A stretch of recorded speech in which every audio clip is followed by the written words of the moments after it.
Hello students, good morning. Myself doctor M S Khan. आज जो है फिज़िक्स 11th क्लास का वॉल्यूम 1 का जो चैप्टर आज लेकर आए हैं वो है वेक्टर एनालिसिस।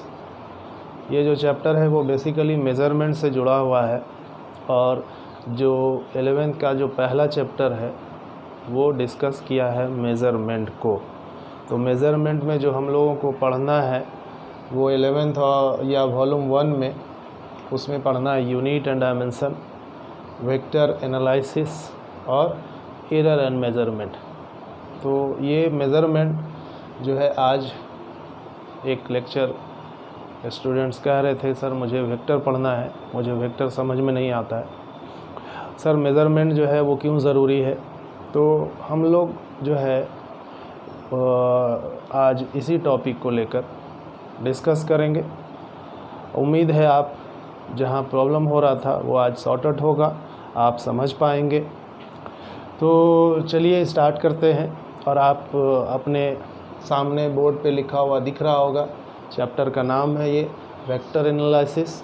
और उस वेक्टर एनालिसिस को समझने से पहले थोड़ी सी यहाँ पर साइंस के बारे में समझा जाए, क्योंकि मेज़रमेंट क्यों है यहाँ पे इम्पॉर्टेंट, तो वो डिस्कस करेगा साइंस में। तो साइंस जो है वो एक सब्जेक्ट्स है जिसमें हम लोग मेज़रमेंट करके उस ऑब्जेक्ट को, नेचर को, है ना, और पूरे वर्ल्ड को पढ़ सकते हैं। तो बिना मेज़रमेंट के साइंस नहीं है, क्योंकि साइंस डिस्कस करता है एक्सपेरिमेंटल नॉलेज को। साइंस जो फेथफुल मतलब भरोसा करता है वो उसके मेज़रमेंट के बाद जो आता है रिज़ल्ट उसके ऊपर। तो ये मेज़रमेंट यानी एक पार्ट है साइंस का, और बिना मेज़रमेंट के साइंस नहीं हो सकता। इसीलिए ये मेज़रमेंट चाहे वो फिज़िक्स पढ़ने में हो, चाहे केमिस्ट्री पढ़ने में हो या मैथ्स पढ़ने में हो, आपको साइंस जब पढ़ेंगे आप तो वहाँ पे ये ज़रूरी है, क्योंकि साइंस जो है वो एक्सपेरिमेंटल प्रैक्टिकल नॉलेज को कहा जाता है।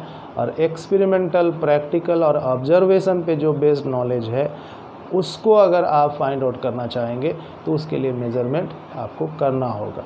ऐसे ही अनुमान लगा लेते हैं हम और आप कि यहाँ से जो है हो सकता है दिल्ली जो है 1000 किलोमीटर है डिस्टेंस, लेकिन आप जब साइंस पढ़ेंगे तो अनुमान पर आधारित नहीं होता है। आप जो है सोच रहे हैं उस पे ये बेस्ड नहीं होता है, वो 100% फैक्ट जो है उस पर बेस्ड होता है। और जो आप मेज़रमेंट करके लाते हैं उसके ऊपर ये जो है भरोसा करता है। और जो भरोसा आप करेंगे साइंस के फैक्ट पर, तो उसके लिए आपको ये पार्ट जानना ज़रूरी है कि हम लोग किसी भी क्वांटिटी को, फिज़िकल क्वांटिटी को जो है यूज़ करेंगे तो मेज़र कैसे करेंगे, वो चैप्टर इसमें आपको बताता है। तो डियर स्टूडेंट्स, आज जो चैप्टर लेकर आए हैं वो यहाँ पर वेक्टर एनालिसिस है। इसमें यूनिट डायमेंशन जनरली आप सब पढ़े होंगे। वेक्टर में बहुत सारा प्रॉब्लम स्टूडेंट्स को दिख रहा है, और कमेंट में ये बताया गया कि सर वेक्टर जो है वो हम लोगों को जो है ज़्यादा प्रॉब्लम कर रहा है, तो आप थोड़ा सा मुझे हेल्प करिए। तो चलिए हम लोग यूनिट एंड डायमेंशंस को भी साथ में और वेक्टर को लेकर चलेंगे, क्योंकि ये सभी तीनों पार्ट जो है वो मेज़रमेंट का हिस्सा है। और एरर, जब आप मेज़र करेंगे तो कहीं ना कहीं पर मेज़र करने में फॉल्ट आएगा, तो वो जो फॉल्ट है वो यहाँ पे एरर है, और उसको भी यहाँ पर आप 100% कैसे एक्यूरेट करेंगे उसको भी सीखेंगे। तो चलिए स्टार्ट करते हैं आपका वेक्टर एनालिसिस और यूनिट एंड डायमेंशन। लेकिन ये अलग अलग चैप्टर्स में आपको बताया गया है।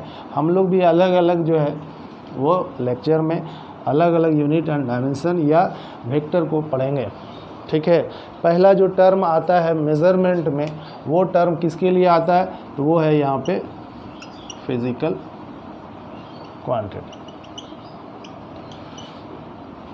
ये पूरे साइंस का ये जो आप क्वांटिटी लिखे हैं फिज़िकल क्वांटिटी, वो एक बेस है और जिसका मेज़रमेंट आप करेंगे वो यही होगा।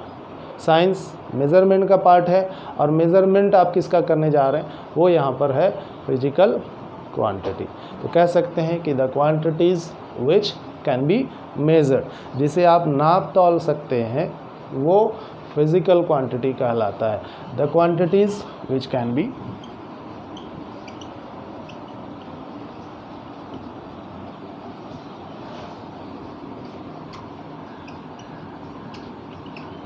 The quantity which can be measured are called physical quantities।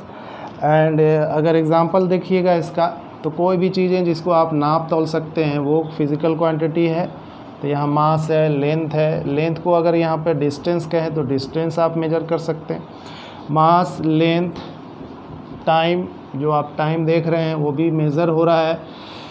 आप टाइम के बाद अगर कहें कि नॉर्मल टेम्परेचर बॉडी का कितना है, एनवायरनमेंट का कितना है, प्रेशर कितना है, आपका वेट क्या है, ठीक है, स्पीड कार का, ट्रेन का या एरोप्लेन का क्या है, उसमें फोर्स कितना लग रहा है, एनर्जी क्या है, उसमें जो पावर है वो क्या है। आप पढ़े होंगे 10th क्लास में, तो आप रेजिस्टेंस के बारे में पढ़ा होगा।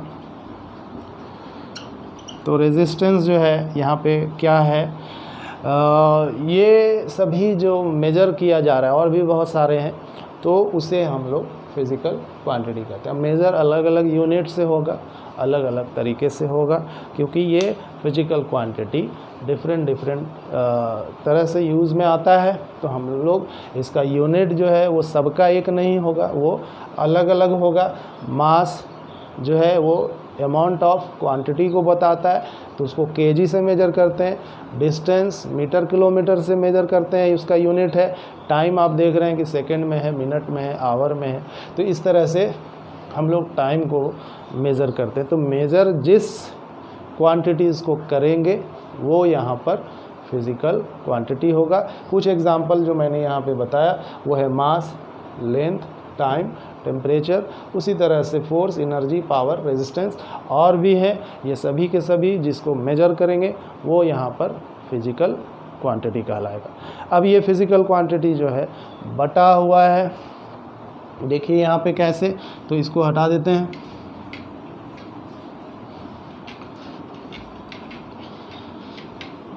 Types of physical quantity, types of physical quantity, ये किस पे आधारित है, तो on the basis of magnitude and direction. गौर करिएगा, ऐसे फिजिकल क्वांटिटीज़ पढ़ेंगे आप, क्योंकि ये यूनिट एंड डायमेंशन अभी मैंने पढ़ाने जा रहा हूँ, पढ़ा ये रहे हैं वेक्टर एनालिसिस, तो हम वही उस टॉपिक पे आने जा रहे हैं। और यूनिट डायमेंशन अलग जो है क्लास लेंगे उसका। अभी हम लोग जो बात करेंगे वो है वेक्टर एनालिसिस। लेकिन आया कहाँ से है ये वेक्टर, इसको बताने के लिए हम आपको बताए हैं फिज़िकल क्वांटिटी, और वो फिज़िकल क्वांटिटी हम लोग जान रहे हैं जिसे आप मेजर करते हैं। तो मेजर करने का भी अलग अलग यूनिट है और इसका अलग अलग तरीका है। उसी को हम यहाँ पर 3 तरीक़ों से इस फिज़िकल क्वांटिटीज़ को बांट रहे हैं on the basis of magnitude and direction. तो पहला यहाँ पर जो है जो नाम आ रहा है वो है स्केलर क्वांटिटी, इसको सिंपली स्केलर भी कह सकते हैं, और दूसरा वेक्टर क्वांटिटी, इसको सिंपली वेक्टर कह सकते हैं, और तीसरा जो है वो है टेंसर, ये है सिंपली टेंसर क्वांटिटी को टेंसर कह सकते हैं। यहाँ जो डॉट लिखा है वो आप उसके आगे क्वांटिटी लगा देंगे। तो there are 3 different types of physical quantities on the basis of magnitude and direction. अब इसमें क्या है कि वैसे फिज़िकल क्वांटिटी ये सभी के सभी फिज़िकल क्वांटिटी है, स्केलर भी फिज़िकल क्वांटिटी है, वेक्टर भी फिज़िकल क्वांटिटी है, टेंसर भी फिजिकल, क्योंकि ये फिजिकल क्वांटिटी के टाइप्स हैं। तो जब ये टाइप्स है यहाँ पे, तो आखिर में ये होगा क्या, वही फिजिकल क्वांटिटी। लेकिन फिजिकल क्वांटिटी होगा तो उसका जो मेज़रमेंट होगा वो डिफरेंट तरीके से होगा, और कैसे होगा वो अलग अलग हम लोग यहाँ पर जानने की कोशिश करेंगे। पहला अगर देखें यहाँ पे फर्स्ट जो है टाइप्स यहाँ स्केलर क्वांटिटी, तो स्केलर जैसे हम लोग मेज़र कर रहे हैं किसको, फिजिकल क्वांटिटी में आ रहा है फोर्स, स्पीड, टेम्परेचर, टाइम, मास, डिस्टेंस, ये सभी फिजिकल क्वांटिटी। उसी में कुछ ऐसे फिजिकल क्वांटिटीज़ हैं जिसमें डायरेक्शन ज़रूरी नहीं होता है बताना, सिर्फ उसके मैग्नीट्यूड से पता चलता है। मैग्नीट्यूड क्या है ये आगे डिस्कस करेंगे। अभी ये बात करने वाले हैं कि जो फिज़िकल क्वांटिटी मेजर हो रहा है सिर्फ मैग्नीट्यूड से, उसको मेजर करने के लिए डायरेक्शन की ज़रूरत यानी रिक्वायरमेंट नहीं है डायरेक्शन का, तो वो वैसे फिजिकल क्वांटिटीज़ को स्केलर क्वांटिटी कहते हैं। यानी scalar quantities are those physical quantities which are measured by magnitude only and they not required any direction. अब देखिए यहाँ पे कैसे एग्जांपल समझिए। बॉडी का टेम्परेचर आप मेज़र करेंगे तो सिर्फ उसके यूनिट और न्यूमेरिकल्स वैल्यू के साथ, यानी मैग्नीट्यूड के साथ। मैग्नीट्यूड अगर समझा जाए तो मैग्नीट्यूड का मतलब हुआ कि उसमें नंबर, न्यूमेरिकल वैल्यू और यूनिट साथ में हो। तो सपोज़ कर रहे थे कि आपके बॉडी टेम्परेचर क्या है, तो टेम्परेचर को मेजर करने के लिए सिर्फ हम लोग यहाँ पे मैग्नीट्यूड को लिखते हैं, यानी ये मैग्नीट्यूड है।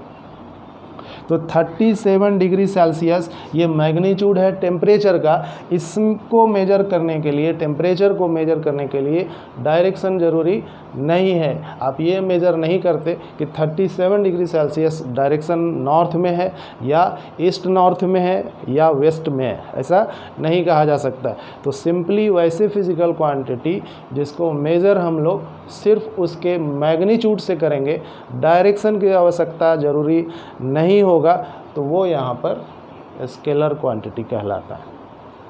क्लियर है? तो यहाँ पर 37 डिग्री सेल्सियस से ही क्या मेजर हो जा रहा है, टेम्परेचर। अगर हम बात कर रहे हैं टाइम का, तो टाइम 30 सेकेंड है, तो 30 सेकेंड भी आप इसमें डायरेक्शन नहीं लगाते हैं, नॉर्थ साउथ ईस्ट वेस्ट नहीं कहते हैं, तो ये जो टाइम है इसमें भी डायरेक्शन नहीं चाहिए। अगर हम बात करें डिस्टेंस का, तो 50 किलोमीटर है, ये 50 किलोमीटर जो कह रहे हैं इसमें भी कोई डायरेक्शन नहीं है, तो ये डिस्टेंस है। तो बात ये समझिएगा कि कुछ ऐसे फिजिकल क्वांटिटी है जिसमें सिर्फ मैग्नीट्यूड होगा, डायरेक्शन नहीं, तो वो यहाँ पर स्केलर होगा। तो ये जो सब लिखे हैं ये सब के सब स्केलर है। स्पीड को भी बताने के लिए आप मान लिया जाए 72 किलोमीटर पर आवर से चल रहा है, स्पीड है ये, तो ये स्पीड से भी आप स्पीड को भी बताने के लिए डायरेक्शन नहीं देना पड़ता है। तो सभी के सभी यहाँ पर स्केलर है। रेजिस्टेंस में आपने पढ़ा होगा कि 50 या 150 ओम है, तो यहाँ पर जो रेजिस्टेंस है इसको भी बताना हो तो डायरेक्शन नहीं देना पड़ेगा, तो ये भी क्या है, स्केलर है। तो आप एग्जांपल से समझ गए होंगे कि वैसे फिजिकल क्वांटिटीज़ जिसको मेज़र करने के लिए डायरेक्शन नहीं चाहिए, सिर्फ और सिर्फ मैग्नीट्यूड से मेजर हो, वो स्केलर क्वांटिटी कहलाता है। इसमें कुछ एग्जाम्पल मैंने ऐसे लिखा है, कुछ और भी एग्जाम्पल हैं जो आप लिख सकते हैं। Electric flux, pressure, work, energy,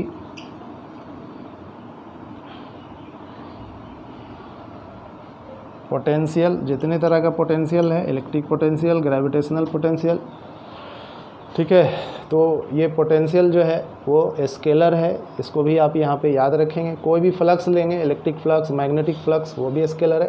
pressure यहाँ पे ध्यान रखिएगा स्केलर होता है। वर्क जो है, काम आप करते हैं, वो वर्क यहाँ स्केलर है, क्योंकि वर्क जो है वो भी मेजर होता है, और जो भी मेजर होता है वो मैग्नीट्यूड से सिर्फ मेजर होता है, डायरेक्शन से नहीं होता है, तो वो सब के सब स्केलर है। तो कुछ एग्जाम्पल इधर है, कुछ एग्जाम्पल इधर हैं, और भी होंगे, लेकिन इससे आप उम्मीद है समझ गए होंगे। तो याद रखिएगा कि स्केलर क्वांटिटी क्या है। अब किसी में डायरेक्शन जो फिज़िकल क्वांटिटी में नहीं है, उसको अगर ऐड करेंगे, है ना, एडिशन की बात करें, एडिशन ऑफ टू स्केलर्स, तो वो बाई सिंपल अलजेब्रा कोई भी स्केलर होगा। और ये भी याद रखिएगा कि फिज़िकल क्वांटिटीज़ में बहुत सारे स्केलर्स हैं, तो अलग अलग जो डिफरेंट फिज़िकल क्वांटिटीज़ होगा उसको आप ऐड नहीं कर सकते हैं। यानी जो ऐड होगा वो कौन होगा, वो जो जिसका सेम यूनिट होगा। यानी टेम्परेचर अगर हम कहेंगे 37 डिग्री सेल्सियस और उसमें 10 डिग्री सेल्सियस बढ़ गया तो इसको आप ऐड कर सकते हैं। और अगर स्पीड है 50 किलोमीटर पर आवर और इसको बढ़ा दिया जाए 20 किलोमीटर पर आवर तो इसको आप ऐड कर सकते हैं। ये नहीं कह सकते कि 30 मीटर प्लस 37 डिग्री सेल्सियस, तो ये जो है पॉसिबल नहीं है। पॉसिबल वही है एडिशन जो सेम यूनिट का होगा। तो अगर टेम्परेचर है 1 2 3 4, अब ये धीरे धीरे टेम्परेचर बढ़ भी रहा है, तो अभी 10 डिग्री पे था, फिर वो 20 डिग्री हो गया, फिर वो 50 हो गया, तो टोटल कितना हुआ, ये स्केलर को ऐड अगर करना हो तो उसका सम जो करेंगे वो सिंपल अलजेब्रा से करेंगे, यानी सिंपली जो ऐड होता है उससे करें। तो यहाँ 37 degree Celsius plus 10 degree Celsius अगर काउंट करें तो ये आपका 37 और 10 डिग्री तो 47 डिग्री सेल्सियस। यहाँ 50 kilometre per hour plus 20 kilometre per hour तो ये 70 किलोमीटर पर आवर। और यहाँ 30 मीटर प्लस 37 डिग्री सेल्सियस, ये यहाँ पॉसिबल नहीं है क्योंकि यहाँ पे यूनिट दोनों अलग अलग लिया जा रहा है, और जब यूनिट अलग लेंगे तो उसका एडिशन नहीं होगा। ठीक है, तो सिंपल अलजेब्रा का एडिशन, ये सिंपल जो है अलजेब्रा का यूज़ जो है स्केलर्स को ऐड करने में किया जाता है। इसलिए भी किया जाता है क्योंकि यहाँ उसका कोई डायरेक्शन नहीं शो हो रहा है, डायरेक्शन को काउंट नहीं हो रहा है। अगर डायरेक्शन काउंट होगा तो ये सिंपल अलजेब्रा नहीं होता, लेकिन यहाँ जो है भी स्केलर है, सभी के सभी में डायरेक्शन शो नहीं हो रहा है, और इसीलिए उसका एडिशन जो है क्या है, सिंपल है। एक्सेप्शनल कहीं कहीं पर है कि डायरेक्शन है फिर भी वो सिंपल अलजेब्रा पे है, तो कुछ जगह पर आप हर जगह पे कुछ ना कुछ एक्सेप्शन होता है। वो एक्सेप्शन जो है हम लोग बात करेंगे आगे, लेकिन अभी ये जानिए कि जिसको वह फिज़िकल क्वांटिटी जिसे मेजर करने के लिए मैग्नीट्यूड चाहिए, डायरेक्शन नहीं, वो स्केलर है। ठीक, इसको दूसरे तरीके से जब आप और आगे कुछ सीखना चाहेंगे तो ये कह सकते हैं कि वो सभी फिज़िकल क्वांटिटी जिसका एडिशन सिंपल अलजेब्रा से होगा, वो सभी फिज़िकल क्वांटिटी जिसका एडिशन सिंपल अलजेब्रा से हो, मैग्नीट्यूड है उसके साथ डायरेक्शन भी है, लेकिन वो सिंपल अलजेब्रा से अगर ऐड हो रहा है तो वो भी स्केलर है। तो ये चीज़ें और करके अगर याद रखते हैं कि स्केलर जो है, scalar having both magnitude and direction but follow simple algebra for their addition. So they are always count as scalar. क्या कहा कि जो स्केलर में मैग्नीट्यूड और डायरेक्शन दोनों है, लेकिन वो फॉलो कर रहा है सिंपल अलजेब्रा, यानी एडिशन उसका सिंपल अलजेब्रा से हो, कहीं कहीं पर ऐसा है तो वो स्केलर ही होगा। अगर एग्जांपल देखना चाहते हैं तो इलेक्ट्रिक करंट पे देखिए, इलेक्ट्रिक करंट को अगर आप देखेंगे तो ये इलेक्ट्रिक करंट जो फ्लो करेगा सर्किट में, इसमें मैग्नीट्यूड भी होगा, डायरेक्शन भी होगा।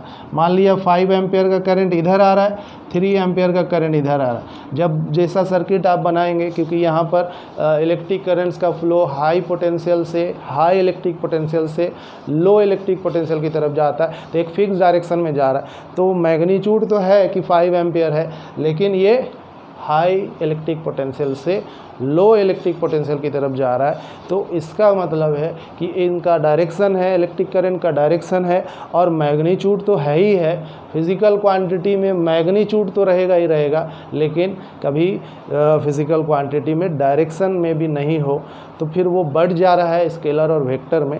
लेकिन हम यहाँ जो बात कर रहे हैं कि इलेक्ट्रिक करंट के पास मैग्नीट्यूड के साथ साथ डायरेक्शन भी है, लेकिन इसका जो एडिशन है वो यहाँ पे सिंपल अलजेब्रा के साथ है, और जो सिंपल अलजेब्रा के साथ अगर होगा एडिशन तो वो मैग्नीट्यूड और डायरेक्शन रखते हुए भी स्केलर होगा। ठीक है, क्योंकि ये जो इलेक्ट्रिक करंट है वो कंजर्वेशन ऑफ चार्ज पे बेस्ड है, और कंजर्वेशन ऑफ चार्ज में charge can nether be created nor be destroy. अगर हम लोग इस लॉ को, सिंपल अलजेब्रा को फॉलो नहीं करेंगे तो वो कंजर्वेशन ऑफ जो चार्ज है वो फॉलो नहीं होगा, लेकिन कंजर्वेशन ऑफ चार्ज जो है वो हमेशा और हमेशा ट्रूथ है, सही है। इसलिए हम कह सकते हैं कि 5 ampere plus 3 ampere is equal to 8 ampere. तो इलेक्ट्रिक करंट जो है देखिए सिंपल अलजेब्रा से ऐड हो रहा है, इसलिए हम इलेक्ट्रिक करंट को क्या कह सकते हैं, स्केलर कहें। क्लियर है। अब अगला जो टॉपिक होगा वेक्टर का, उस पर हम लोग अब बात करेंगे।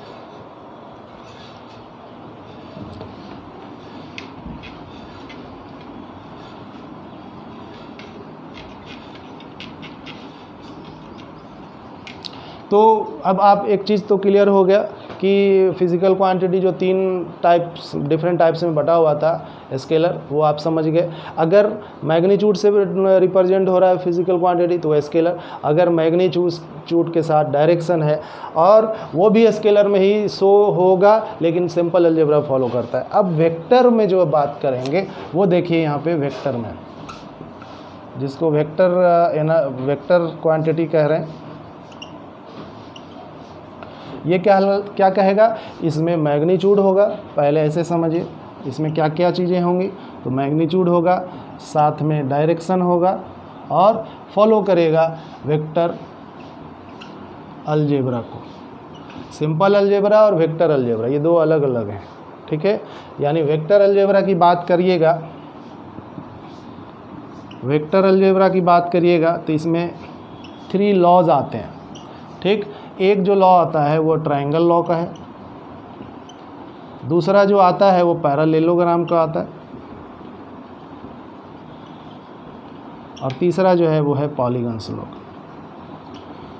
यानी ये जो वेक्टर अलजेब्रा है वो 3 लॉ से मिलकर बना है।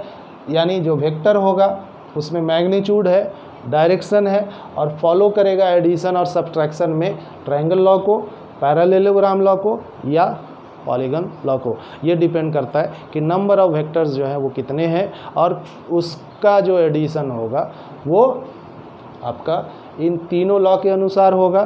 तो हम कहेंगे कि वेक्टर क्वांटिटी जो है that quantity which are measured by the magnitude, direction and follow vector algebra for their addition and subtraction.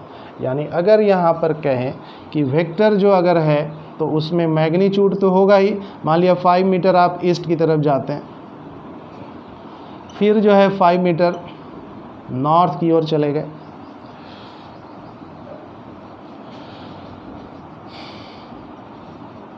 तो यहाँ पर डायरेक्शन है, और अब इनका जो एडिशन होगा वो इस ट्रायंगल लॉ के अनुसार होगा। 2 वेक्टर है, ट्रायंगल लॉ के अनुसार होगा या पैरेललोग्राम्स लॉ के अनुसार होगा। ट्रायंगल्स लॉ या पैरेललोग्राम्स लॉ रिप्रेजेंट करता है कि व्हेन 2 वेक्टर्स जो है अगर ऐड करना हो तो हम लोग आसानी से ट्रायंगल लॉ या पैरेललोग्राम्स लॉ से कर सकते हैं। लेकिन अगर पॉलीगन्स लॉ की बात करेंगे तो वहाँ मोर देन 2 वेक्टर्स जब होगा और उसका एडिशन अगर करना होगा तो पॉलीगन्स लॉ का यूज़ करेंगे। यानी तीनों का तीनों जो लॉ है वो यहाँ पर एडिशन और वेक्टर के सब्सट्रैक्शन में यूज़ हो रहा है, और जितने नंबर ऑफ वेक्टर हैं उसके अनुसार ये लॉ फॉलो करेंगे आप। और यहाँ पर जो 2 वेक्टर्स है 5 मीटर और दूसरा भी वेक्टर का मैग्नीट्यूड 5 मीटर है, डायरेक्शन सिर्फ यहाँ चेंज कर रहा है, एक ईस्ट की तरफ है, यानी 5 मीटर्स आप चले ईस्ट की तरफ और 5 मीटर जो चल रहे हैं वो नॉर्थ की तरफ। लेकिन अब आप चले किधर, उसका रिज़ल्ट क्या है, तो रिजल्टेंट जो होगा वो यहाँ पे आगे पढ़ेंगे कि वो उसका डिस्प्लेसमेंट होगा। और डिस्प्लेसमेंट जो जा रहा है वो डिस्प्लेसमेंट अभी हम सिर्फ लिख रहे हैं कि ये डिस्प्लेसमेंट जो होगा वो एडिशन वेक्टर अलजेब्रा के अनुसार करेंगे तो वो 5√2 होगा। और 5√2 जो है वो डिस्प्लेसमेंट है किस डायरेक्शन में, तो ईस्ट और नॉर्थ दोनों पे चल रहा है, तो ईस्ट ऑफ नॉर्थ या नॉर्थ ऑफ ईस्ट भी आप कह सकते हैं, ईस्ट ऑफ नॉर्थ या नॉर्थ ऑफ ईस्ट। इस पे पूरा डिटेल्स जो है हम लोग आगे करने वाले हैं, लेकिन अभी सिर्फ ये आप समझेंगे कि स्केलर क्या है वो आप क्लियर समझ गए।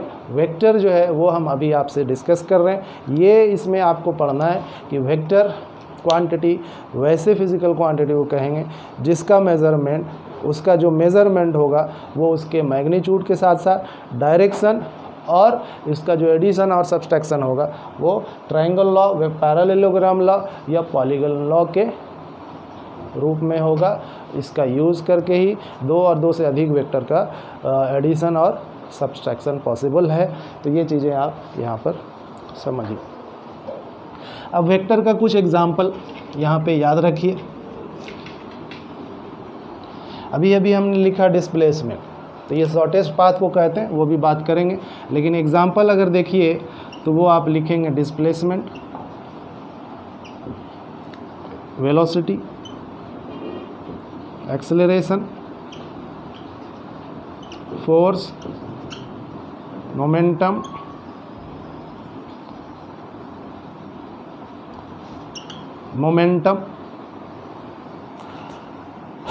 फोर्स जो है वो वेट, बहुत जगह पे वेट जो है एक फोर्स ही होता है। तो वेट बहुत से स्टूडेंट कभी कभी कहते हैं कि स्केलर है, लेकिन weight is a kind of force और force is a vector quantity. और कैसे वेट जो है वेक्टर है वो डिस्कस करेंगे, लेकिन वेट वेक्टर है और मोमेंटम यहाँ पे वेक्टर है। इलेक्ट्रिक डायपोल, मैग्नेटिक डायपोल, कोई भी मतलब डायपोल होगा, electric dipole, magnetic dipole, torque, magnetic moment,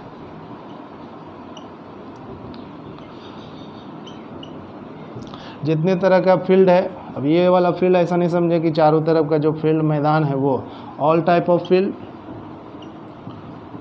all type of field का मतलब इलेक्ट्रिक फील्ड, मैग्नेटिक फील्ड,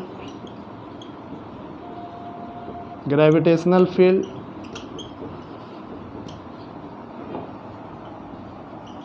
ये सभी के सभी जो फील्ड है वो वेक्टर है। और जो वेक्टर होगा उसका मैग्नीट्यूड तो होगा, डायरेक्शन भी, और उस 2 वेक्टर्स को जोड़ने के लिए जिसका यूनिट सेम होना चाहिए उसको ऐड करने के लिए आपको वेक्टर अलजेब्रा यूज़ करना होगा।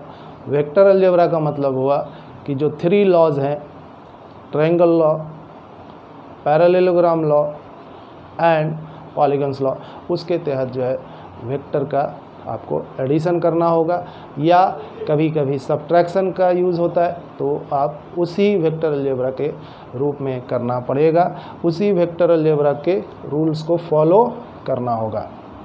तो ये जो टाइप्स है वेक्टर क्वांटिटी का वो कुछ यहाँ पे लिखा है, और भी होंगे, तो आप इसे याद रखिएगा क्योंकि बहुत सारा क्वेश्चन पूछता है कि इसमें से वेक्टर कौन है, इसमें से स्केलर कौन है। तो कुछ सवाल जैसे पूछता है उसको अगर यहाँ पर देखें तो आप शायद समझ पाएंगे कि एंट्रेंस एग्जामिनेशन में क्वेश्चंस या आपके बोर्ड में क्वेश्चन जो आता है वो किस टाइप का।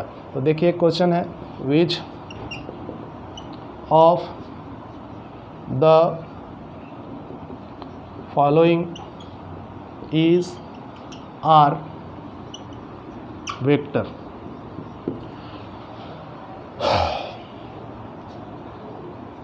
यहाँ पे हम लिख रहे हैं डेंसिटी, दूसरा लिख रहे हैं प्रेशर, तीसरा जो लिख रहे हैं वर्क, और चौथा जो है यहाँ डी में वो है टॉर्क।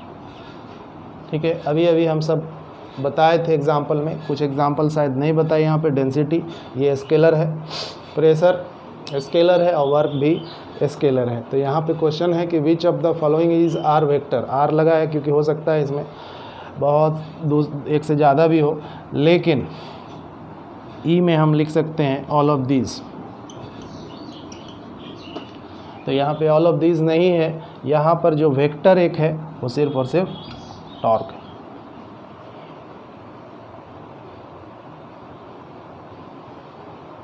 ठीक, एक और क्वेश्चन देखिए कैसे पूछता है।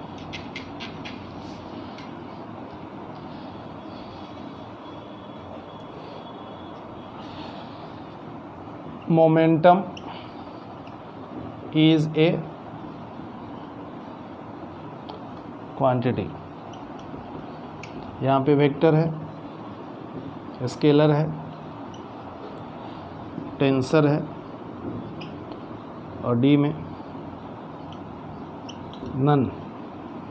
तो मोमेंटम के बारे में अभी एग्जांपल बताए थे कि ये किस में आता है, स्केलर वाले में या वेक्टर वाले में। तो ये मोमेंटम वेक्टर में आता है क्योंकि इसको आप मेज़र करेंगे तो मैग्नीट्यूड के साथ साथ डायरेक्शन को भी कंसीडर करना पड़ेगा। तो यहाँ पर जो आंसर होगा वो होगा वेक्टर। मोमेंटम जो है वो एक वेक्टर है। मैग्नीट्यूड क्या होता है? Magnitude of physical quantity is equivalent to, मान लिया जाए कोई n है, b nu है, c n बाई u है और d में सिर्फ u है। लिखा होगा कि वेयर n न्यूमेरिकल वैल्यू है और u जो है वो यूनिट है। तो कौन सा इसमें होगा जो मैग्नीट्यूड को दर्शाता है, मैग्नीट्यूड को बताता है। तो अभी हम आपको बताए थे कि मैग्नीट्यूड का मतलब कोई न्यूमेरिकल वैल्यू और उसके साथ कोई यूनिट। तो 3 मीटर जो है वो मैग्नीट्यूड है। तो अगर इससे कंपेयर करेंगे तो n न्यूमेरिकल वैल्यू आपका यहाँ पर है, तो सिर्फ n से फाइंड आउट मैग्नीट्यूड नहीं होगा। आप आइए यहाँ पे nu में, तो n ये है 3 और u जो है वो मीटर है। तो इसका मतलब 3 मीटर जो मैग्नीट्यूड है वो यहाँ पर इक्विवेलेंट है किसके, nu से। बाकी ये नहीं होगा और सिर्फ यूनिट से भी मेजर नहीं होगा। सिर्फ मीटर कह देंगे तो वो मैग्नीट्यूड नहीं है, सिर्फ 10 कह देंगे तो मैग्नीट्यूड नहीं है, लेकिन 10 मीटर कहेंगे तब वो मैग्नीट्यूड होगा और वो इक्विवेलेंट है यहाँ पर nu से। तो स्टूडेंट्स, मुझे लगता है और उम्मीद है कि जो भी लेक्चर में आज आपको सिखाने की कोशिश किया आप सीखे होंगे, समझ में आया होगा। और अगर कोई प्रॉब्लम है, अगर समझने में प्रॉब्लम आया हो तो आप कमेंट बॉक्स पे मुझे ज़रूर भेजिए, बताइए और हम इसका आंसर बताएंगे यहाँ पे। उम्मीद है मुझे कि आप इसमें जो भी पढ़ाया वो आपको क्लियरली समझ में आ गया हो। तो आज ये जो लेक्चर है इसको आज यहीं तक रखते हैं। नेक्स्ट लेक्चर्स में हम इसके आगे जो वेक्टर है उसका एडिशन पढ़ेंगे और उस एडिशंस में जो फार्मूला सब है वो कब यूज़ होगा, कैसे यूज़ होगा, उसका एप्लीकेशन पढ़ेंगे। तो आज यहीं तक आप जो भी आज पढ़े हैं उसको आप जो है जाकर रिवाइज़ करेंगे और अगर ये लेक्चर अच्छा लगा है तो इसे लाइक करेंगे और बाकी स्टूडेंट्स को भी, अपने दोस्त को भी बताएंगे। ठीक है, थैंक यू।